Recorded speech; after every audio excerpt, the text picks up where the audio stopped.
With that, we can move on to Don't Ask, Don't Tell. This year, there's been a lot of movement on that issue, starting with President Obama's State of the Union address, where he made it a point to say that he intends to repeal the policy soon. And since then, Admiral Mike Mullen, the chairman of the Joint Chiefs of Staff, and Secretary of Defense Robert Gates have gone to Congress and said they think it's time to repeal that law. So there seems to be a shift in culture at the military regarding that law. It's fine for gay soldiers to serve without hiding their identity.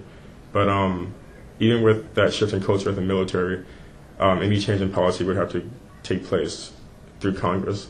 Do you guys think that that shift in culture will ultimately translate to political gains? I mean, will Don't Ask, Don't Tell be repealed because the military says it should? Or will Republicans play games with the issue? I mean, based on current numbers of filibusters and things that Republicans are using in Congress right now, I wouldn't expect the Republicans in Congress not to play some games for this year. I mean, they just seem to be playing games with everything without regard to what the issue really is right now. But when it comes to Don't Ask, Don't Tell, I definitely think that the support of the military is very crucial. I think when we look at what kind of the dialogue that's been coming out of Congress and the military right now, it's not really if Don't Ask, Don't Tell is going to be repealed. It's when Don't Ask, Don't Tell will be repealed, which is a little scary for me as an activist because I think it might, drive some complacency along activists who are really pushing for it. So I think it's our responsibility to really continue to put pressure on our elected officials to really drive forward the point that Don't Ask, Don't Tell is wrong and it needs to be repealed right now. But I do think we're kind of moving towards, taking it away.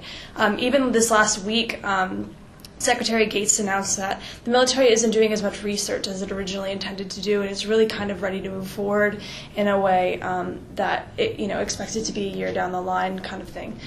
So I think, especially with the leadership of our own Senator Kirsten Gillibrand, we can really continue to push and try and make it happen this year so that we can really, have a military that's reflective of our population. Also, if you look at the trend of how Republicans are just handling legislation in general, they're willing to make a lot of noise about healthcare reform, cap and trade. They'll even say negative things when Obama, supports a movement to, start offshore drilling. But on this issue in particular, they haven't said as much as they have on the other things. It's a hard issue to say anything negative about, for sure. Yeah, and this one's a hard issue to say something negative about because Obama has been getting the backing of the Joint Chief of Staff, Mike Mullen, Colin Powell, and it's difficult for Republicans to speak against the military leadership. So it was a savvy play on Obama's part to defer to the military for a little bit and have them speak out first. I think I'd also add that, in terms of political polling, Republicans understand that this is an issue that Americans are as close to agreement on as they really are on any issue. So almost 75% of Americans believe that Don't Ask, Don't Tell should be repealed now, which is really remarkable if you look at where that sort of polling was just 20 years ago. But that said, as more and more people are getting to know LGBTQ people, while they might not agree with things like giving them marriage rights, they at least know that they're not sort of sexual perverts and sexual demons, which is really the sort of rhetoric that you're seeing from dissenters to repealing Don't Ask, Don't Tell. That's ultimately what this boils down to. They just think that having openly gay military people, it means that you're going to allow for some really awful sexual perversity to permeate the military social structure. But people aren't buying that argument because they know that that's not at all, that doesn't have any legitimacy or any sort of basis in fact. Well, if you hear a Republican politician talk about that, they wouldn't characterize it that way. They would say distraction. Maybe some people would take distraction to mean sexual perversion, but their line is basically any distraction at all will take away from the efficiency of the military, and doing anything during time of war is a bad thing.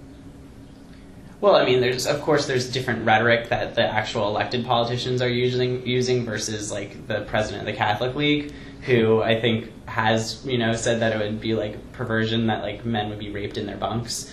So a Republican congressman or senator has to be a little more delicate about what he's saying or she's saying. But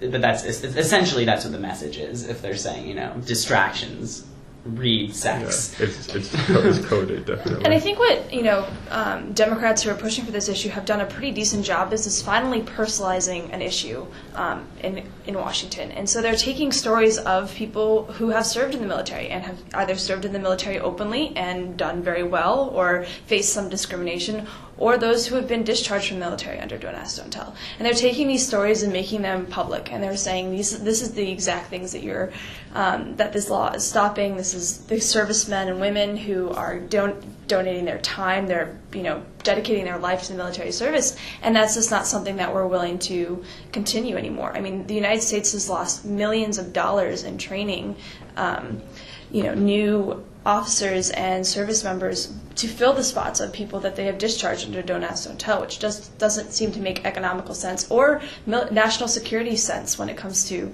the needs that we have. A lot of the people who have discharged have had crucial language skills, and that's something that, especially given how we've done in going into communities and needing to communicate with these communities, we need those language skills.